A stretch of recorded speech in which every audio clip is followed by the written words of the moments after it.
What's up, everyone? I'm Sahil Mithil, and I'm here with G League veteran and the founder of Identity Made, Rodney Pryor. Appreciate you coming on. Appreciate you having me back. The past interviews must have been good. Yeah, last time we talked was, I think it was April of 2021. Um, that was after the G League bubble season had ended, and there was still the next G League season was still a little bit up in the air. Um, But after not playing in that G League bubble, what were your expectations going into this most recent G League season? Approach, man, was the word that kind of helped me in that time. Because as an athlete and being a high level competitor, you're just thinking the approach is compete, go on the floor, outwork people, and outplay people. So that metric doesn't fit well for the veteran, especially in the G League space. If you're talking about overseas and all these other things, it still is a good metric to go on and a good approach to have to making a roster spot. So after not making the bubble, and now just think that was my fourth or fifth year. So missing that was like, man, it's a reality that there's a chance that I don't make rosters. So now figuring out what's the best approach for me to make rosters and be able to continue my professional career. So then you ended up going into the G League draft and you got drafted by Capital City um, in the first round. What is like the G League draft process like? Is there because a lot of players will kind of leave the G League for a couple of years and drop back into the draft, or there's a lot of veterans going in. So can you talk a little bit about how getting into the G League draft works and just kind of that process? Yeah. So the man, the technicalities of the G League are very interesting. So because you don't do multi-year deals in the G League, and now I think with the Players Union, the team doesn't have your rights. I know in years past they had your rights for a few years. Like if you were to leave and go overseas or not play and then come back, that team has your rights. But I think with the new the way they're doing it now is it resets year to year. So now with the NBA G League draft, you basically can get drafted every year. But the challenge with the NBA G League draft is it's almost like a formality. Picks aren't always used. You got to pick somebody, so you draft them, get the rights, maybe just in case if they come back from overseas. So it's not necessarily the best approach to making a team, because it doesn't mean you're going to be able to even come to camp if you're drafted. But it does serve well for the people that are getting a really good look from a team. It gives them an opportunity to get your rights, and you can come to training camp and compete for that spot. Yeah, I mean, in past years and this last year too, I mean, there's so many like third round picks who will stick around, and there's a bunch of first rounds who won't, and it's just it's kind of nothing set coming out of that draft. But for you, you ended up going to Capital City. We're in training camp with them. I think you played a couple games with them, um, and then you ended up getting cut. Mm-hmm. Talk about like your mentality when that happened, because I'm sure going in, you're excited to kind of be back in the G League, kind of have a team that you were on. You play a couple games. Did you know it was coming, or did it kind of just happen? And what were you feeling at that time? Yeah, always hopeful. Um, at this point in my career, especially like in my faith walk with the Lord, just trusting that this is still in His design for me, and then kind of having my foundation of hope there takes pressure and stress off of like my identity as a basketball player, and not making a team and feeling as though I'm better than the next person and they're beating me out on a roster spot due to whatever it may be, due to politics. They might be better, they might not be. So now that you missed the season, that's a reality for me. And going into that year, because I don't even know if I got into the bubble draft. No, I did, but I didn't get drafted. I remember that I had did a video on Mm, Instagram trying to open up about the transparency of you know, mhm. grind in the G League.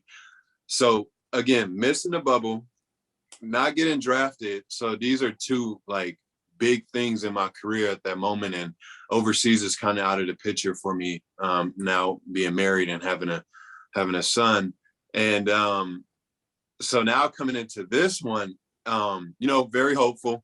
Again, was just relying on the aspect that this isn't God's design for me. And I think being there kind of gave me a lot of peace. And the go-go ended up selecting me. I got a lot of relationships there, a lot of familiarity with that organization. So was happy that I was able to stay home as well at the time. And yeah, it was a short stint, did training camp and did a couple games, and then got waived and kind of was out for a little bit before COVID picked up, and then got with the Bulls,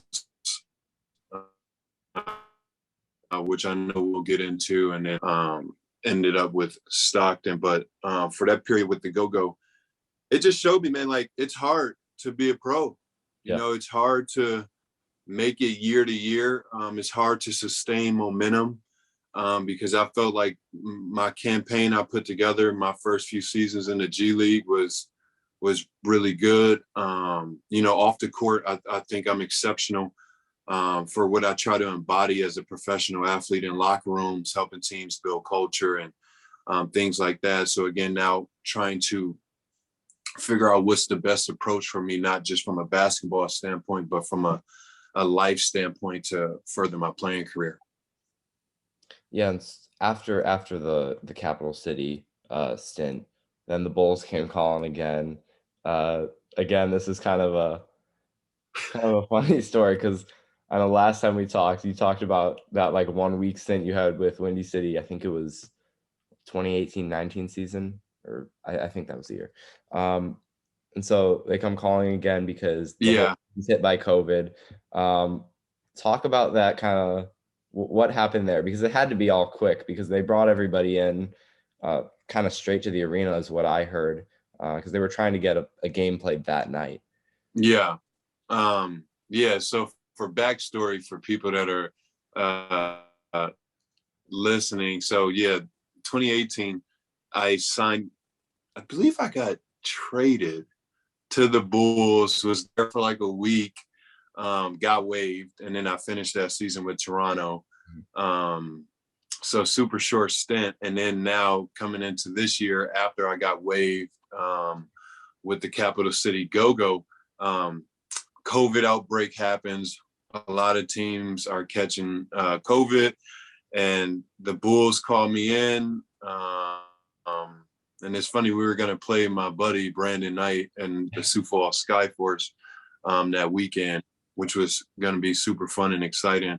And we were testing every like 2 or 3 times a day, and people just kind of kept coming up positive, to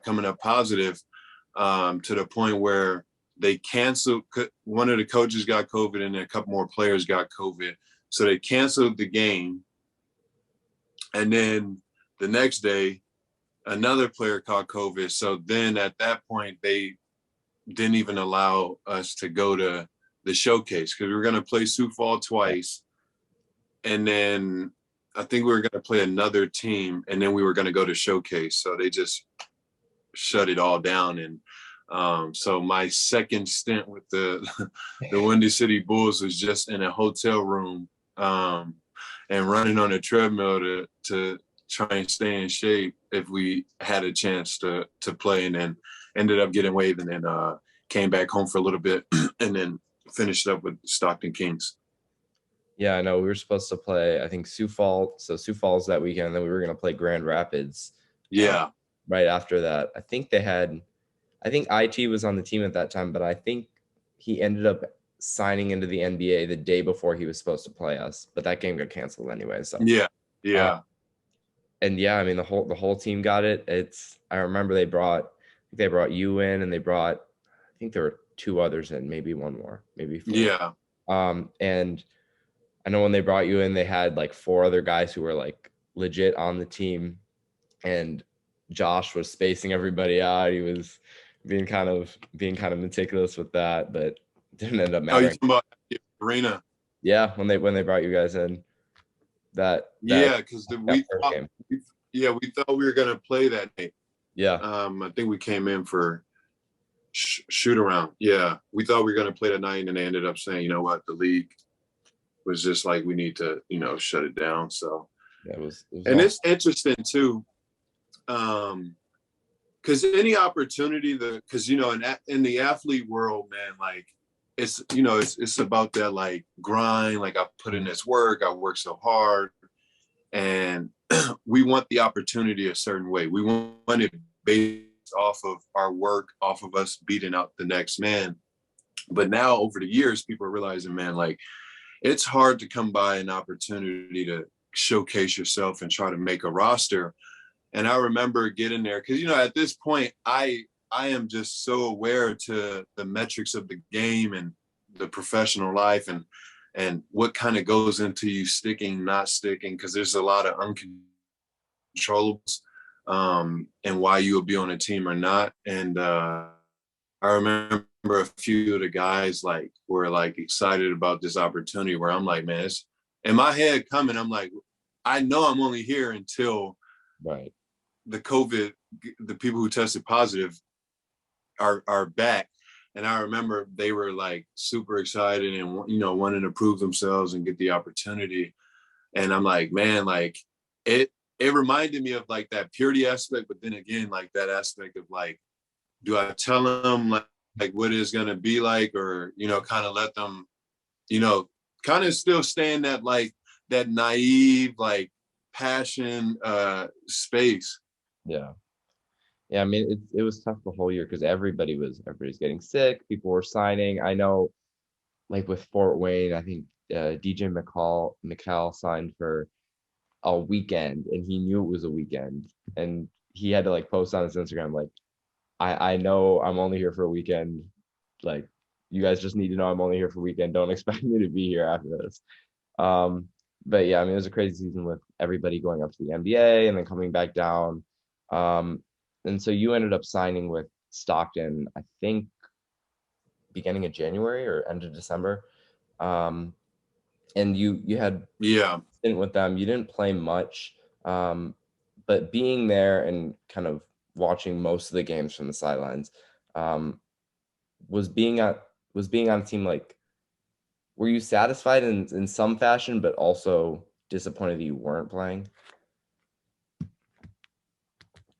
Yeah, instead of the word satisfied, I'd use the word grateful, because again, like we talked about, it's hard to come by opportunities. It's hard to come across teams that kind of see you for what you can do, because it's you get labeled quick in the professional level, and then the G League is young, like they're want young and want to develop.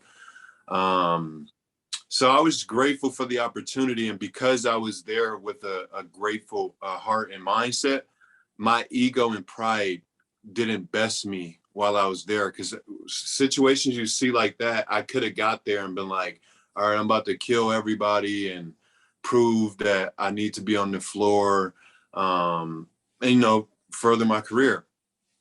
Um, but that metric is just stressful. It doesn't edify the next player, especially with this league being a development league. And then as myself, I'm getting ready to create these different approaches for a player like myself with the mentality off of the court, for culture, for locker room, and, just getting ready to phase out of playing, trying to be there and serve wherever I can, help the next guy.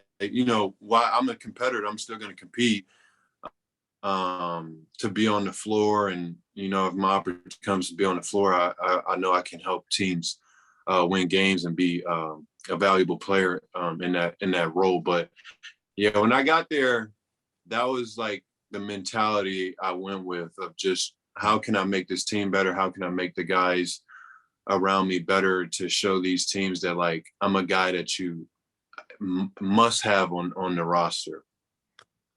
For sure. And even though the on-court opportunities weren't as uh, plentiful this year, you still had a lot of off-court stuff going on. Last year when we talked, you were talking about how you were gonna get your apparel brand going and do some mentorship with younger players in schools and stuff, and work with them. And you finally got that really moving. You started Identity Made. Can you talk a little bit about the company and what it is and what you guys do? Yeah, so the company is Identity Made, and we use athletic apparel, basically the Nike model of like sponsoring athletic teams with uniforms, travel gear, you know, the socks. And there was a couple ways this kind of came all together. You know, coming up from inner city, you don't always experience the high level sponsorship brands of Nike, Adidas, Under Armour. And then I went JUCO, so the gear was even worse. Like in high school, we actually had some type of decent gear. And then in JUCO, it was just terrible. Then I went to Robert Morris. We were like a partnership Nike school. We wasn't sponsored by Nike, but we got like discounts to get like Nike uniforms and, you know, Nike travel gear and things like that. But we didn't really have access to Nike. And then when I got to Georgetown, we were Jordan Elite, where we got access to all the top Jordan gear. And what I realized was the level of confidence that comes with it. You know, to look good, feel good, play good concept. Like I saw it because we're so excited to come in the locker room and we got like all this gear, just an abundance of high quality Jordan gear. And, you know, in the athletic world, it's hard to breach culture. You know, athletes are super cool. We're super swaggy. And throughout my years of going through college and even into the professional ranks, figuring out how to help the athlete. And it's been challenging for outside people of the culture to come into the culture and bring things that are valuable, and we grasp it. And I'm like, man, that for us to be in the 1% of the world, like there should be so many more advantages outside of playing the game of basketball. So all of that, and just basically helping athletes maximize their identities, because you see mental health struggles in sports, and you see lack of, you know, behavioral conduct at a high standard for athletes. And I'm like, man, like this can't be the fruit of the 1% of the world, of like, this is a dream that actually found itself to come true. So all of that came into Identity Made. So we use athletic apparel to be the icebreaker to get to purpose, to get to speaking about being more than an athlete and learning life skills so that we can live at a certain lifestyle that's desired when we're done playing, because you're a retired athlete longer than you are an active athlete. So it's been in the works since 2019. So we're 3 years in, and the first 3 years has been all about what everyone says about starting a company, just going in debt, you know, just trying to build the foundation in the athletics or the apparel space. You're trying to find higher level manufacturers, which has been the longest and most difficult road with it, just because that's where the competition lies. Can you get high quality stuff at lower price amounts so that you can have better margins when you come to market? So trying to figure out our models, figure out how we're going to scale the company. How are we going to fundraise? How are we going to, you know, create partnerships? So all of that, and now in the content stage of building our why, our mission, what we're trying to accomplish. And we got some really cool things in the works.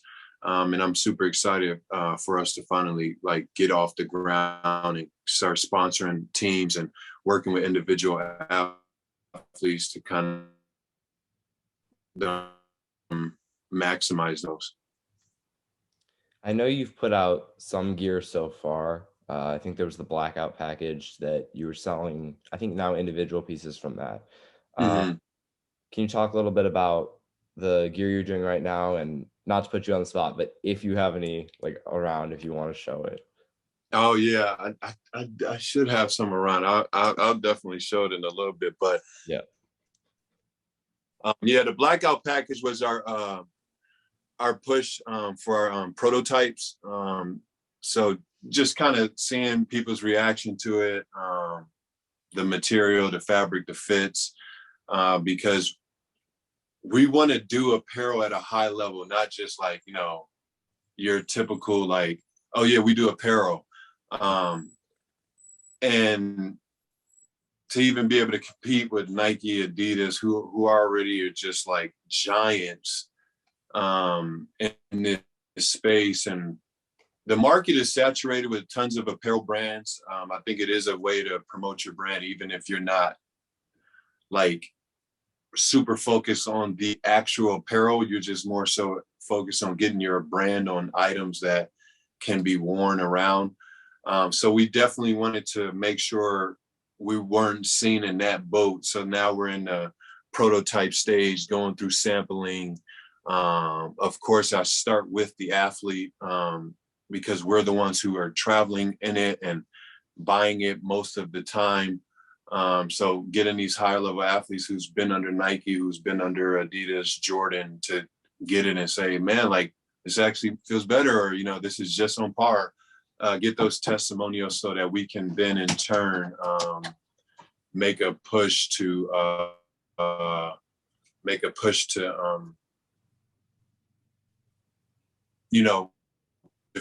develop something that the market would like, that customers would want to buy. And then from there, we basically tighten up everything, and then we're going to create the piece. So we got our final looks. We got some tech packs. Again, the opportunity cost. So because we know we want to be a high level apparel, you got to spend more. Yeah. You got to spend more money to get the more detailed tech packs to so that you can have your specific look. Because sometimes what you see is people just go get a hoodie and jogger and throw something on there and do that. And it's a big market for that for sports. So like, especially in high school. So you got a lot of mom and pop shops that do travel gear and backpacks and things like that for high school teams. So I just basically want to elevate that space and basically use the apparel to be the icebreaker to actually get to like grabbable content for athletes. So I know you mentioned you have some of like some prototype stuff coming in now, and can you talk a little bit about what's coming up next for Identity Made in terms of product, in terms of message and content, just a little bit of everything? Yeah, so we are finalizing our price points, finalizing our models and our phases. So we call them phase packages, for basically giving schools and other companies an opportunity to figure out how they want to plant the seed with us. So we have 3 phases. Phase 1 is just one item. We give a certain discount if you want to just buy one item and go through your experience with it. Then there's phase 2, where it's 2 to 3 items. And then phase 3 is our full brand sponsorship, where we take care of every item, which also comes with the highest discount price. So figuring out how we're going to package that, put it on a template, and kind of get it going to athletic directors and coaches for this coming season. And then finalizing like the mentorship program, and basically kind of painting it under the lens of consulting. Because when you look at mentorship in today's game, they come in big groups, and in big groups, kids can still get lost in so it almost becomes like a better like babysitting concept, where you just got the kids for an hour, you do some some tangible things that I think can help kids that are very intentional about being helped. But overall, it's still tough to just really have that like intentional impact. So we want to basically zoom that model in. And right now, the words I have to explain it is like a Hunger Games mindset where you take the best warriors from that district to go compete for it. So basically, we want to work with already established like boys and girls clubs, mentor places already, nonprofits, in schools, to take those gifted individuals who have that awareness, that want to lead, that have influence, and we take them and do life with them for an extended period of time. So trying to figure out what that entails. Is it 6 months? Is it a year? And then figure out that price point for that specific thing where we just pour into the individual life skills. We serve as a soundboard for them and their family of going through this process, because what I realized as I just am around athletes in high school and college and at the professional level, the decision making is not good. Like, you got guys leaving early. You got guys that they just don't have a concept of what all of this entails. So you're making life altering decisions, to play the game. And we're not thinking about lifestyle after the game. So you see a lot of 30-year-olds still living with parents, are not even close to being financially free, still don't have a true understanding of finances, just the capitalistic society that we live in. So you made it to the 1%, and now you're like struggling to make ends meet. And I'm like, again, that can't be the fruit. So serving as that soundboard, and the space for consulting and mentorship is challenging because we're so used to a result. Like, if you sign me as an agent, I'm gonna get you on this team and then you pay me. Versus with the consulting, you're really paying to be poured into. You're paying for the skills. You're paying for the understanding on how to make the best decision that's going to help you live at a lifestyle that you want to live at. So we're trying to figure out what's the best approach, and who do we approach, especially because in the game of sports, a lot of good athletes come from poverty-stricken communities and things like that. So figuring out, do we partner with companies?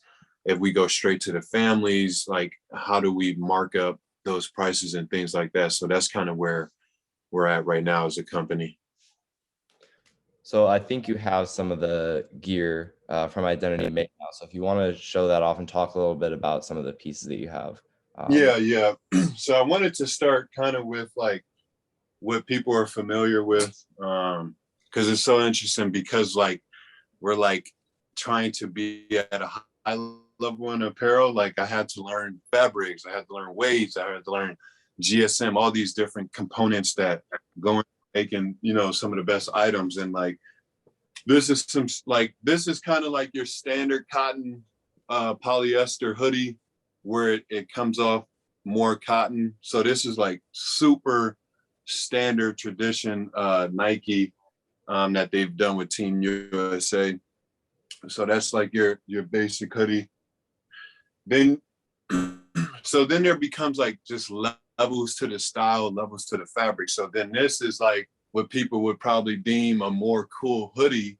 It has just some more dynamics to it with the vinyl that they use, and then on the sleeve they use the embroidered patch for the USA logo, and then it's like the color style. And this is a polyester hoodie, but this is like high level and a lot of craftsmanship in it, because on one hand, this is 100% polyester, and then you can get another 100% polyester that just looks cheap, and it doesn't look like this. This is one of the polyester sweaters that we had in the G League with Nike a few years back. This is when I played with the Raptors G League team. I'm sure you've gotten some of these gear. Yeah. So I show you guys that to then like show you some stuff.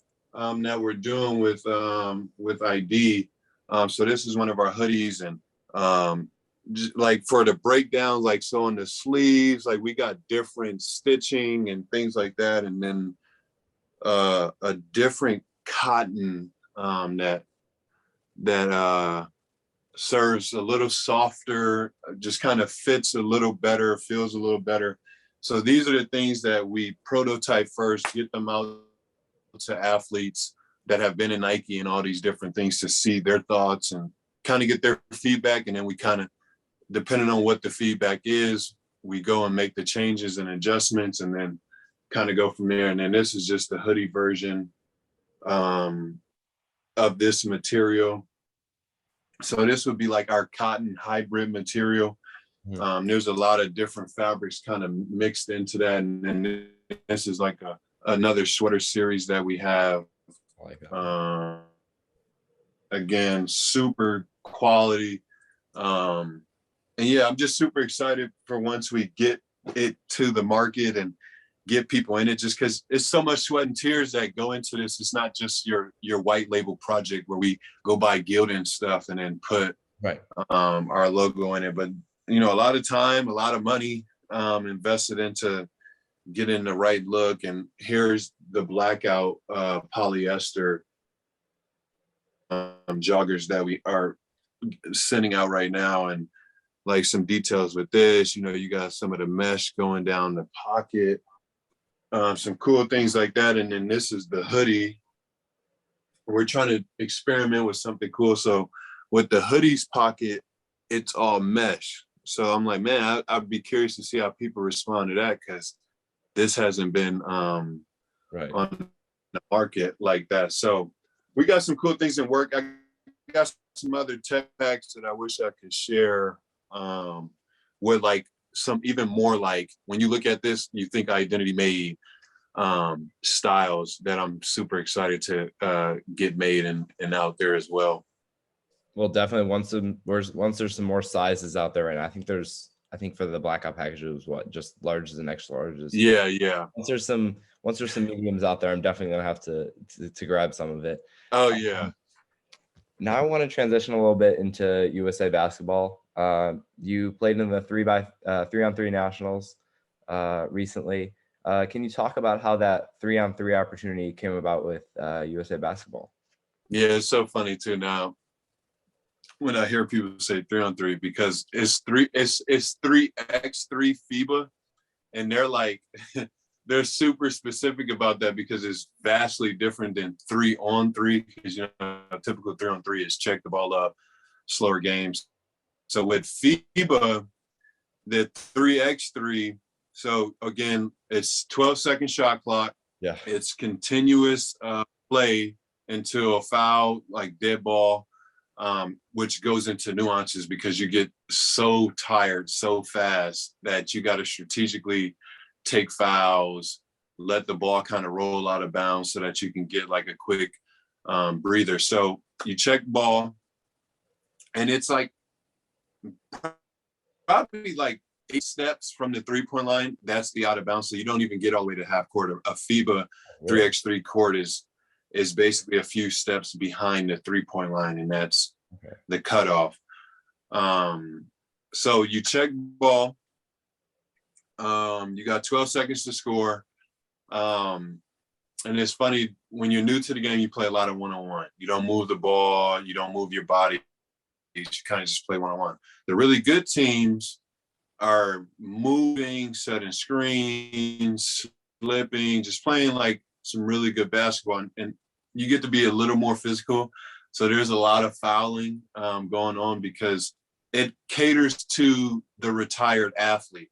So it's not, the way Team USA explains it to us is that it's the hardest version of basketball for USA players to play in, because super physical. The refs aren't always on our side. The ball is a woman's size and it's a men's weight. So that's an adjustment you got to get used to. But man, all in all, it's fun. Super appreciative again of this opportunity to just kind of further my career and keep picking up momentum. I know a big thing for me this past season was not being in like my peak shape and being at my peak athleticism. So Team USA has given me a wonderful chance to get back to that shape. So were the Nationals in Springfield? Was that where they were held?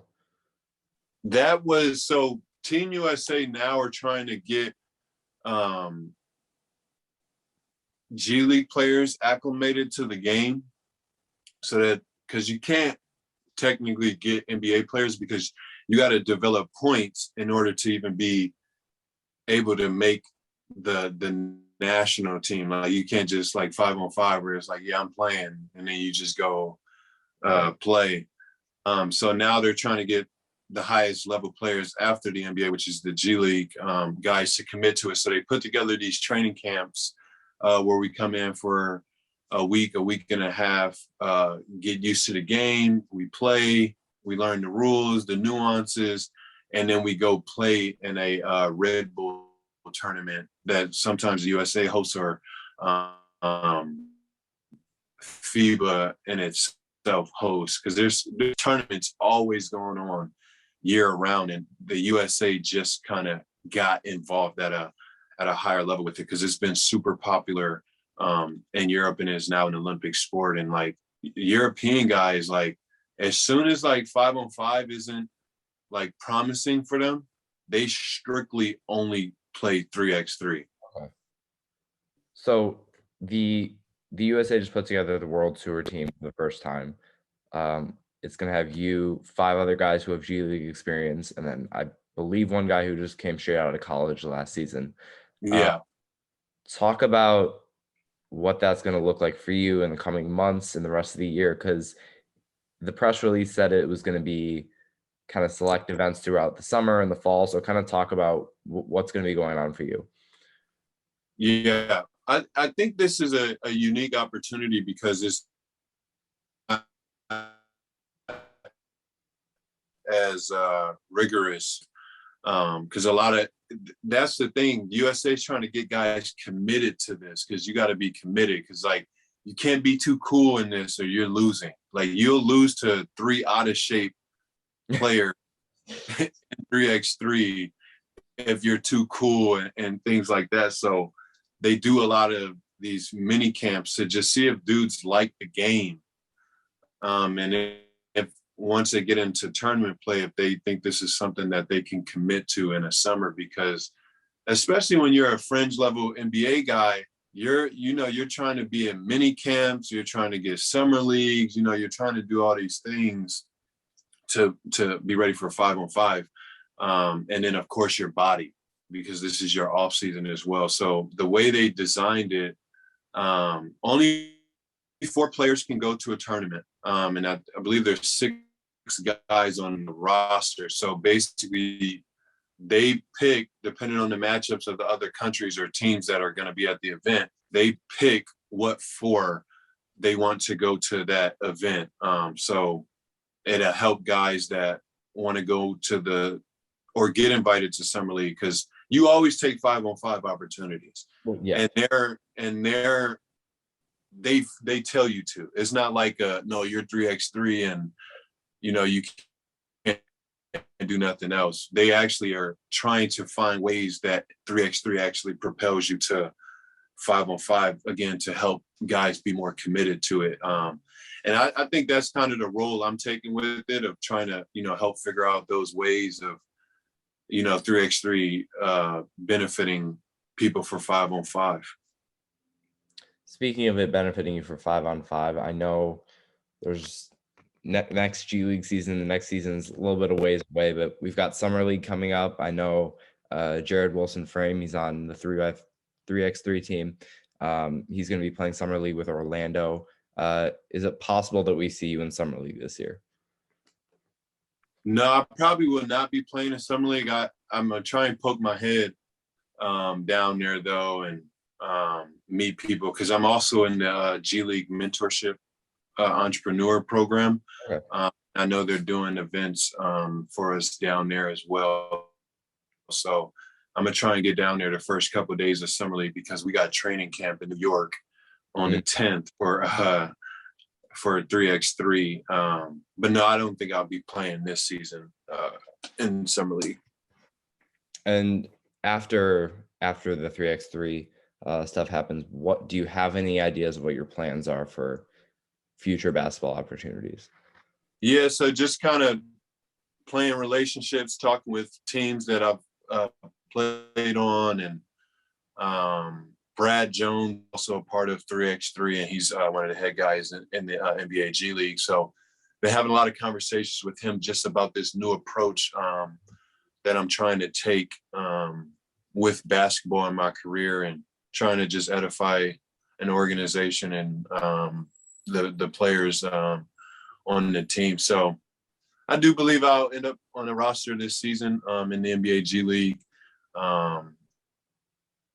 So hoping it's sooner rather than later, but just trusting that that's still in the cards for me. Well, Rodney, we can't wait to see what you do with the 3x3 identity made, and hopefully another G League season coming up soon. Thanks for jumping on. It's always good to talk to you. Really appreciate it. Yeah, thank you for having me. I definitely appreciate it, and love that your platform is growing, and kind of can't wait to see what's next for you.